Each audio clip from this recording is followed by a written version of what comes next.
हो या महमूद मदनी हो, कोई भी हो, तो मैं चैनल के माध्यम से सबसे पहले ये साफ कर देना चाहता हूं कि अरशद मदनी हो या महमूद मदनी हो या इनका जो संगठन है उसका इस्लाम से कोई ताल्लुक नहीं है। तो बहुत बड़ी बात ये बहुत बड़ी बात है और कड़वी सच्चाई यही है कि ये इस्लाम से खारिज लोग हैं, जो देवबंदी संगठन के लोग हैं। इस्लाम से इनका कोई ताल्लुक नहीं है। भारत में जो इस्लाम है वो सूफिज़म के बिना पर इस्लाम है, जो मज़ारों पर जाने वाले लोग हैं, मज़ारों पर आस्था रखने वाले लोग हैं। अगर हम बात करें, सबसे पहली बात तो क्लियर ये हो जानी चाहिए कि ये मदनी को हम तो मौलाना मानते नहीं हैं, और मैं ऐसे हज़ारों लोगों को जानता हूँ जो इनको ना फॉलो करते हैं या इनको जो है मौलाना मानते हैं। जो मौलाना होगा, जो पढ़ा लिखा होगा, आलिम दीन होगा, वो इस तरह की बेतुकी की बातें नहीं करेगा और इस तरह के बयानबाजी से बिल्कुल बचना चाहेगा। जैसे मुद्दा गरमाया हुआ है कि हिंदू मुस्लिम को एक कर दिया और आदम और मनु एक ही है, तो भैया सबको आपत्ति, हमको भी आपत्ति है, हिंदू धर्म को भी आपत्ति होगी, जैन धर्म को भी आपत्ति होगी, क्रिश्चियन लोगों को भी आपत्ति होगी, आपत्ति सबको होगी। सबका अलग अलग धर्म है, सब अपने धर्म को बड़ा मानते हैं और मानने की आज़ादी भी और मानना भी चाहिए। हम क्यों किसी के धर्म को मिलाएंगे या क्यों किसी के धर्म को कंपैरिजन करेंगे, किसी के धर्म को बांटेंगे? ये मौलाना मदनी का निजी राय है, ये उनका थॉट है, और वो मुसलमानों का रहनुमा बनने की कोशिश ना करे और मुसलमानों का ठेकेदार बनने की कोशिश ना करे। उनको कोई नहीं मानता है। सिंपल सी बात है, लकुम दीनुकुम वलिय दीन, ये कुरान शरीफ की आयत है। तुम्हारा दिन तुमको मुबारक, हमारा दिन हमको मुबारक। ये बेतुकी बयान दे करके पता नहीं क्या साबित करना चाहते हैं, अपनी राजनीति रोटियां सेकने के लिए, अपने आप को मुसलमानों का रहनुमा के तौर पे सामने लाने के लिए। आपने तो सोचा था कि मैं इस तरह की बयानबाजी कर दूंगा तो भारत के मुसलमान मुझे सर आंखों पे बिठा लेंगे, लेकिन उल्टा रिएक्शन पड़ गया।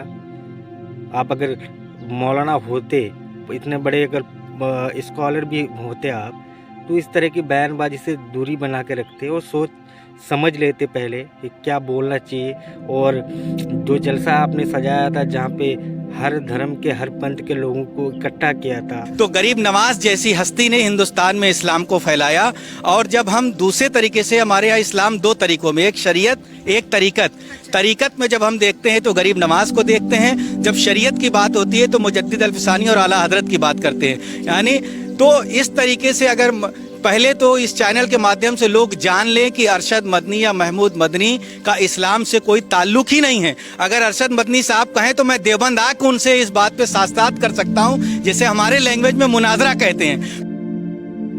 उनके हर धर्म के लोगों को बुलाया, उनके बड़े बड़े जो विद्वान लोग हैं जो उनको बुलाया, साधु संतों को बुलाया, तो उनका आपको सम्मान करना चाहिए था और आपको इस तरह की बयानबाजी बिल्कुल भी नहीं करना चाहिए था।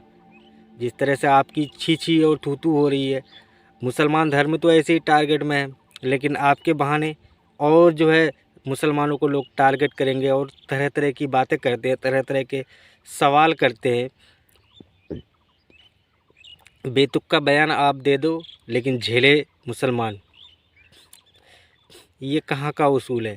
आपने जो बयान दिया आपको उसमें सोचना चाहिए, विचार करना चाहिए। और अगर सही नहीं है तो आपको पब्लिकली आकर के जो है माफ़ी मांगनी चाहिए लोगों से, क्योंकि कोई भी मुसलमान, सिर्फ आप ही इस्लाम के बड़े विद्वान नहीं हैं, आप ही सबसे बड़े मौलाना नहीं हैं, आपसे भी बड़े बड़े मौलाना हैं, आपसे भी बड़े बड़े स्कॉलर हैं। वो लोग भी आपकी बात को जो है एक्सेप्ट नहीं कर रहे हैं, वो लोग भी आपकी बात को रिजेक्ट कर रहे हैं और आपके इस बयान को बॉयकॉट करते हैं, मुसलमान भी। और होना भी चाहिए आपका बॉयकॉट, क्योंकि आपने इस तरह की बेतुकी बातें ही कर दी, आपने इस तरह का बेतुका बयानबाजी कर दिया। जिस तरह से माहौल गरमाया हुआ था आपको, तो ऐसी बात बिल्कुल भी नहीं करनी चाहिए थी। और ज़्यादा क्या बोलूँगा, आपको अगर मेरा वीडियो अच्छा लगा हो तो लाइक और सब्सक्राइब कीजिए। Thank you. जय हिंद, जय भारत।